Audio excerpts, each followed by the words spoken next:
Bulldozer দিয়ে একটি বাড়ি গুড়িয়ে দেওয়া হয়, সেখানে যখন নারায়ে তাকবীর আল্লাহু আকবার স্লোগান হয়, বিদেশিদের কাছে কি বার্তা যায়? বার্তা যায় দেশে মৌলবাদের উত্থান হয়েছে। এবং হাসিনা যেটি প্রমাণ করতে চেয়েছিল সেটি কিন্তু প্রমাণ হয়ে গেছে। গতকালকের ঘটনায় হাসিনা জিতেছে, তোমরা পরাজিত হয়েছো। আজকে শুধু ধানমন্ডি ৩২ নয়, একই সাথে আপনারা যদি ওই বুলডোজার নিয়ে এই সরকারের উপদেষ্টা পরিষদে হানা দিতেন, তাহলেই বলতাম আপনারা সত্যিকারের বিপ্লবী।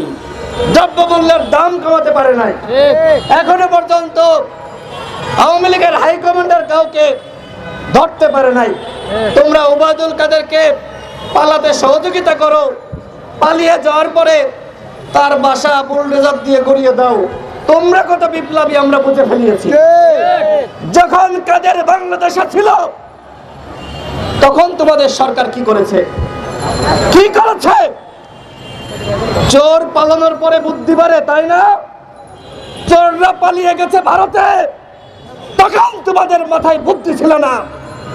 এখন তোমাদের মাথায় বুদ্ধি এসেছে। ধানমন্ডির ৩২ নম্বর বাসা ভাঙতে হবে। যেখানে যেখানে আওয়ামী লীগের নেতাদের বাড়ি আছে সেগুলো গড়িয়ে দিতে হবে। যখন আওয়ামী লীগের নেতারা বাংলাদেশে ছিল তখন তোমরা কার কি ছিঁড়েছ? কারণ একটা চুলোতে ছিঁড়তে পারো নাই, পেরেছে? এই সচিবালয়ে আওয়ামী লীগের সুবিধাভোগীরা তারা এখানে আস্তানা গেড়েছে। ওদের কয়জনকে সরিয়েছে? তোমরা এই সচিবালয়ের কর্মকর্তাদের বাড়ি দুর্নীতিবাজ, মাফিয়া, লুটেরা, যারা বাংলাদেশকে ধ্বংস করেছে, যারা অর্থ পাচার করেছে, ওই দুর্নীতিবাজদের বাসা তোমরা যদি পারো বুলডোজার দিয়ে গুড়িয়ে দাও। পারবা? পারবা না। তোমরা উল্টো কি করেছে আমরা জানি।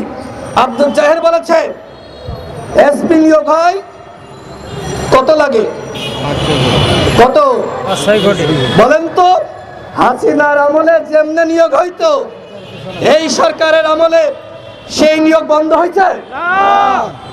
বন্ধ হয় নাই। সুনামগঞ্জের এসপি আনোয়ার হোসেন, তাই তো?